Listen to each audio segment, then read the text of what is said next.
बलौदाबाजार में हुई घटना छत्तीसगढ़ ही नहीं बल्कि पूरे प्रदेश में ऐसा पहला मामला है जिसमें पूरे कलेक्टर प्रसिद्ध परिसर को एक समाज के द्वारा आग लगा दिया गया।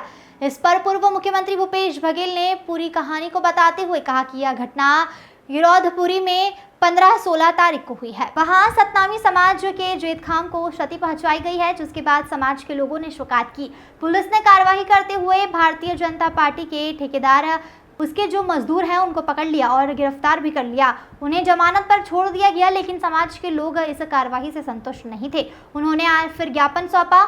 बात चलती रही। इसी बीच शासन प्रशासन के लोगों ने कोई बात नहीं की। जहां समाज के लोगों से इस आयोजन में केवल सनम जांगड़े का सभी मीडिया में फोटो छपा है और उस आयोजन में 15,000 लोगों के भोजन की व्यवस्था, इसी के साथ टेंट भी लगा था। 4 दिन से तैयारी भी चल रही थी और यह सब भाजपा के द्वारा किया गया। यह सारी बातें प्रशासन को ना मालूम हो, यह हो नहीं सकता। भारतीय जनता पार्टी के नेता खुद इसमें शायद शामिल है और यही कारण है कि सभी लोग 10 बजे से ही आ गए थे। महाराष्ट्र के भी 200-250 लोग यहां आए थे, जिसके बाद 10 बजे से 5,000 लोग इकट्ठा हो गए और बैरिकेडिंग की कोई व्यवस्था नहीं थी। रोकने का कोई प्रयास नहीं किया गया, ना ही कोई लाठी चार्ज किया गया और कोई अश्रु गैस के गोले भी नहीं छोड़े गए, ना ही वाटर कैनल का उपयोग किया गया। लगातार आग लगाते हुए कलेक्टर परिसर तक पहुंच गए जब कोई कार्रवाई नहीं की गई। इसका मतलब यही है, यह सब राज्य सरकार के द्वारा ही किया गया और यह देश के इतिहास में ऐसा पहली बार होगा। बहुत बड़ी बात थी कि पूरा प्रायोजित घटनाक्रम था। देखिए, घटना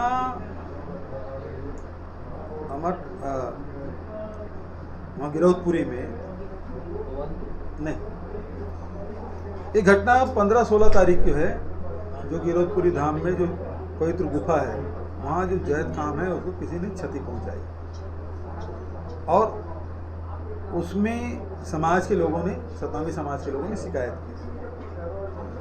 पुलिस ने कार्रवाई करते हुए वहाँ एक भारतीय जनता पार्टी जो ठेकेदार है उसके जो मजदूर हैं उसको पकड़ लिए और उसके गिरफ्तार भी किए और उसको जमानत में छोड़ भी दिए।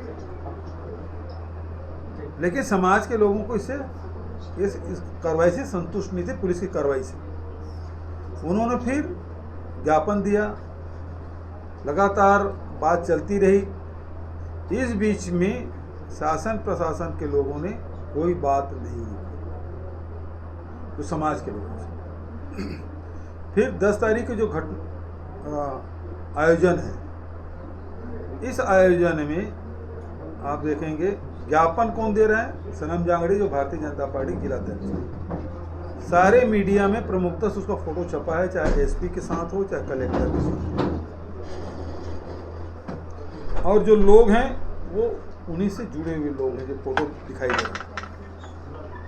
आयोजन होता है, आयोजन में 15,000 लोगों की व्यवस्था, भोजन की व्यवस्था, उसके साथ में टेंट भी लगा। 4 दिन से तैयारी चल रही है और जो टेंट लगाने वाले भाजपा का है, भोजन व्यवस्था करने वाले भाजपा का है और मंच संचालन करने वाले शासकीय कर्मचारी हैं। तो ये सारी बातें प्रशासन को ना मालूम हो नहीं सकता, क्योंकि भारतीय जनता पार्टी के नेता खुद इसमें शामिल थे। तो सरकार को नहीं मालूम है या उनके नेताओं को नहीं मालूम, ये हो ही नहीं सकता। और यही कारण है कि 10 बजे से 5,000 लोग आ गए थे विभिन्न जिलों से। महाराष्ट्र के भी करीब 200-250 लोग आए थे। वहाँ जो व्यापारियों से जो मिला तो वो बताया कि महाराष्ट्र के लोग भी आए थे। उसके बाद 10 बजे से 5,000 लोग इकट्ठा हो गए, बैरिकेडिंग की कोई व्यवस्था नहीं। 2-2:30 बजे के आसपास ये जुलूस के शक्ल में निकला। रोकने के कोई प्रयास नहीं, क्योंकि पुलिस बल नहीं थी। कोई न लाठी चार्ज हुआ है, न अश्रु गैस छोड़ा गया है, न ही वाटर कैनन का उपयोग किया गया। और लगातार आग लगाते लगाते वो कलेक्ट्रेट तक पहुंच के तोड़ फोड़ किया गया। तब तक कि कोई रोका नहीं है। इसका मतलब ये है कि सरकार के द्वारा ही सब कुछ हो रहा है। और छत्तीसगढ़ क्या देश के इतिहास में पहली बार होगा कि जिलाधीश के कार्यालय, एसपी के कार्यालय, आबकारी कार्यालय, तहसील कार्यालय आग लगा दिया गया। ये पहली बार घटना घटी। मतलब एसपी कलेक्टर जो है वो सरकार का प्रतिनिधि होता है जिले में, वो अपना कार्यालय ही नहीं बचा पाया, पुलिस एसपी और कलेक्टर पीछे दरवाजे से भागे। और जब हम लोग गए तो ये बताया गया कि वहाँ जो सतनाम भवन में जो गाड़ियाँ थी उसके बाद पुलिस उग्र हो गई, उन्होंने तोड़फोड़ शुरू किया, मारपीट शुरू किया, जो भी सफ़ेद कपड़े पहने थे सबकी पिटाई किया, मोतीलाल साहू भतीजे तक को नहीं छोड़े, जो भी सफ़ेद कपड़ा पहने हुए गाड़ी से उतार के उसकी पिटाई की। जो पिक्चर देखने आए थे थिएटर में बैठे थे वो सफ़ेद कपड़े पहने उसको भी पिटाई की। और ये मारपीट करते करते ये पुलिस वाले खुद ही आग लगाना शुरू किए।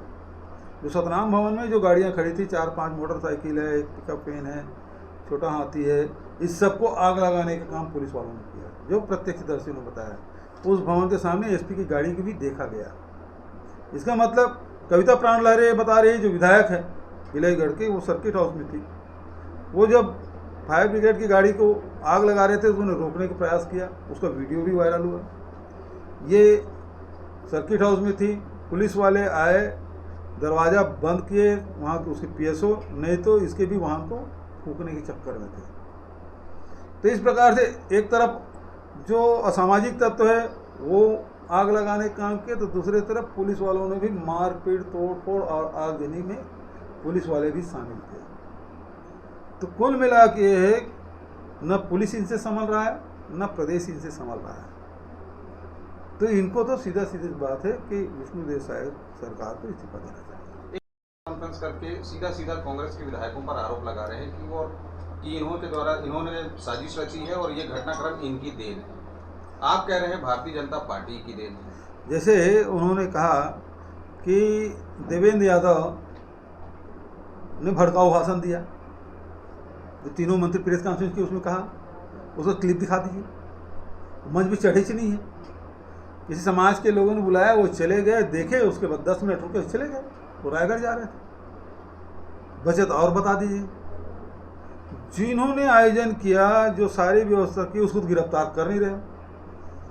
तुम्हारे नाक के नीचे बैठे हुए हैं, लेकिन गिरफ्तार क्यों नहीं कर रहे हैं? क्योंकि आपकी मिली भगत है, इसलिए कार्रवाई नहीं कर रहे हैं। तो ये सारी बातें हैं जो घटनाक्रम है। और जैसे सुंदर जोगी ने बताया, वरिष्ठ पार्षद है, सतनामी समाज का, तो 7 तारीख के मड़वा में इन लोगों की बैठक हुई, कौन कौन क्या क्या व्यवस्था करेगा। और सारे व्हाट्सएप में चल रहा है, हथियार लहरा रहे हैं, दिखा रहे हैं। और विभिन्न जिले की पुलिस क्या कर रहे थे, उसके एसपी क्या कर रहे थे, चाहे वो बिलासपुर के हो, चाहे मुंगेली को हो, चाहे दूसरे जिले के हो, सब लोग वीडियो आप देख लेंगे, सब में हथियार लहराते दिख रहे हैं। रोकने का प्रयास किया होते, यदि इंटेलिजेंस फेल नहीं होता, यदि और दूसरे कोई आंदोलन होता, तो क्या इस प्रकार से जो वीडियो डाल रहे हैं हथियार लहराते, वो आंदोलन के हिस्से में पहुंच पाते? क्योंकि सरकार की खुद मिली भगत थी, वो चाहते थे ये हो, इसलिए उसमें कोई कार्रवाई नहीं, रोकने कोई प्रयास नहीं हुआ।